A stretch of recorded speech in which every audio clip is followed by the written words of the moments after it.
Hello everyone, welcome to Programming in C++ with me, Juhi Kaneria. Let us continue our Unit 1 Principles of Object-Oriented Programming. By the end of this session, you will be able to initialize data using variables and develop simple C++ programs. Let's start with constants. Constants are basically fixed values and they are such values that cannot be altered throughout the execution of a program. They are also known as literals. Constants are of various types such as integral numerals, then we have floating point numerals, character, string, boolean, etc. Okay, so integer literals. Integer literals basically have some prefix. Let's say if there is no prefix, like in the following example 85, it has nothing prefix to 85, so it is a decimal number. If we have zero prefix, let's say in the example 0213, then it is an octal number. If we have 0x, x can be small or capital X, then it is an hexadecimal integer or integral constant. An integer constant can also have a suffix like u and l, where u stands for unsigned and l stands for long. Let's say 30u means unsigned integer whose value is 30, and let's say 30l means long int, and if you have 30ul it means unsigned long. Floating point literals or floating point constants, they have four parts: integer part, decimal part, fractional part and exponent part. They can be written either in the decimal form or in the exponential form. If we write in the decimal form, then it includes the decimal point, the exponent, or it may have both. Let's say in 3.14159 we have a decimal point, and in the another one we have 314159e minus 5, which is same, and here we have the exponent part, while in the first one we had the dot, that is a decimal point.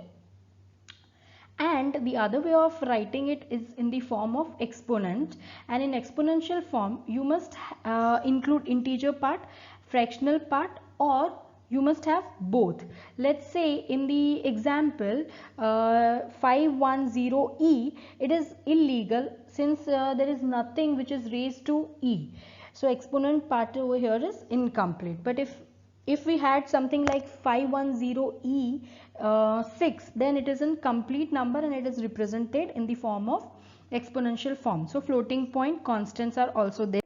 Then we have Boolean constants. Boolean basically has only two values, true and false, and this true and false represents to the true value and false value respectively, and true and false are also the keywords in C++ library, so they cannot be used for any other purpose except for the Boolean constant. Then we have character constants or character literals. They are usually written in single quotes. Say if we write in the single quote X, then it represents a plain character, and if we write escape sequences, like say in the single quote, if I write /n, it represents new line. If I write /t, it represents tab.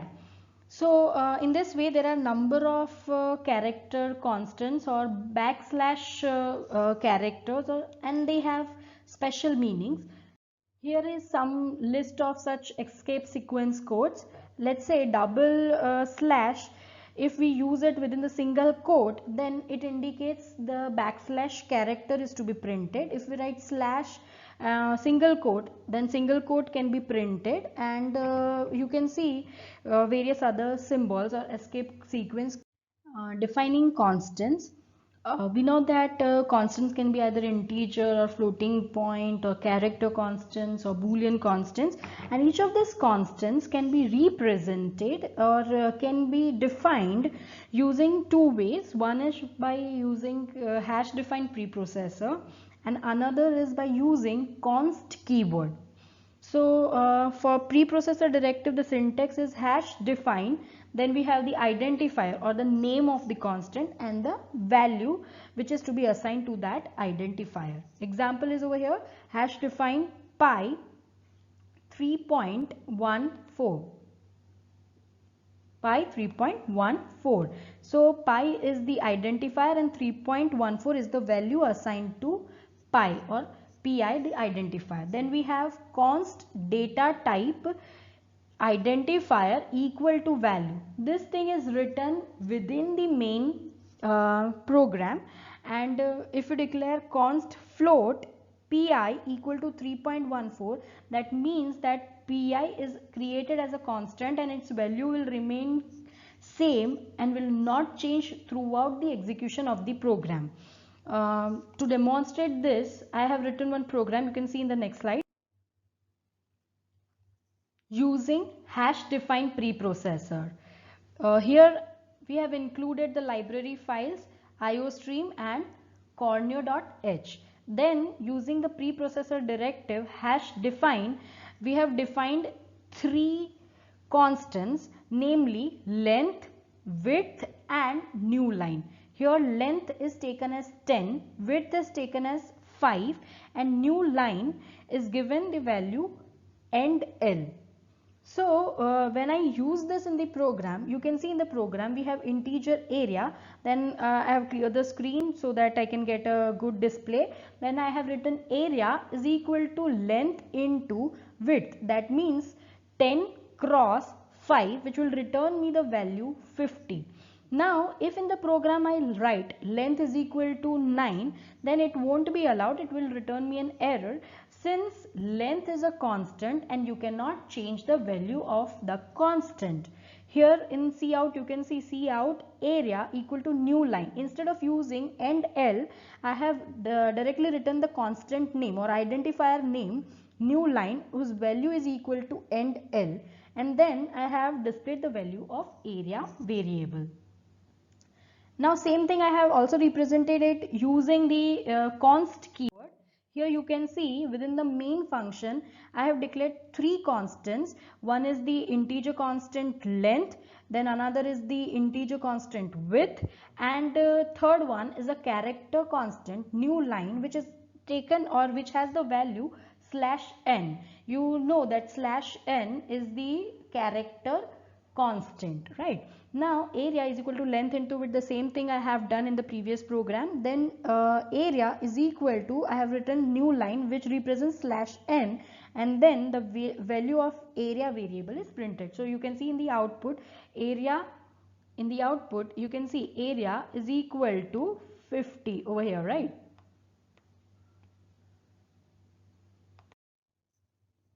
Now declaration of variable and dynamic initialization of variable. We know that variables can be declared in two ways. Similarly, we have done this thing in C language as well. One is the static initialization and another is the dynamic initialization. In static initialization, a value is assigned in advance, and this variable acts as a constant only, but the thing is you can change its value during the execution of the program. While in the dynamic initialization, the value is assigned at the runtime. Say int a, and then I have c in a. That means I'll fetch the value at the runtime from the console. Dynamic initialization, here I have taken a small example of it, wherein you are supposed to enter, or we can say dynamically initialize the value of two variables. One is the integer variable roll number and another one is the character or we can say string variable name.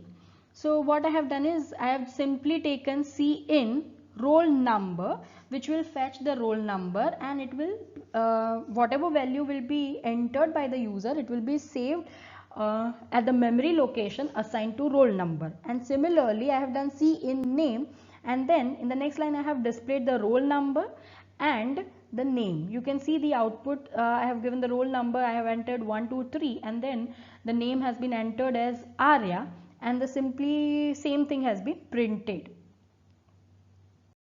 Last topic of today is reference variable. So reference variable basically are just alias names, or you can say let's consider a small real world example. Say somebody's name is Rajesh and you call him Raju. then this is a kind of referencing that it represents the same person, but you can use two names. If you call Rajesh, it will represent the same person. If you use Raju, it will also represent the same person. So in the same way, if we want to declare an alternative name to an existing variable, we can use reference variable. And for using reference variable, we simply have to put and symbol, ampersand symbol, in front of the variable while declaration. Say in this example, we have int var equal to 5, a variable. I have created var variable whose type is integer and assigned a value 5 to it statically. Now I have written int ampersand ref is equal to var. So I am telling the compiler that var and ref both represent or both point to the same memory location. So if I change the value of ref, then the value of var will also change because it represents the same memory location, and vice versa. If I change the value of var, it will also change the value of ref. For example, over here I have taken var equal to 5 initially, then I have given ref is equal to 10. So in the next line you can see I have printed cout. In the cout I have written var. See over here I have written var, right? So what it will print is, from the output you can see it will print 10. Similarly, when I change the value of var equal to 15 and I print ref over here, you can see ref, then the value would be printed as 15. So either way you are using the same you are using the alternative names for the existing variable. This is called reference variables. So for today's assignment, try it yourself. Write a program to find area of a circle with radius r. Initialize the value of r at the runtime, that is dynamically initialize the value of r and take the value of pi as constant. You can use any way for defining the constant, either by using the preprocessor directive or by using the const keyword. That's it for today. Thank you and see you in the next session.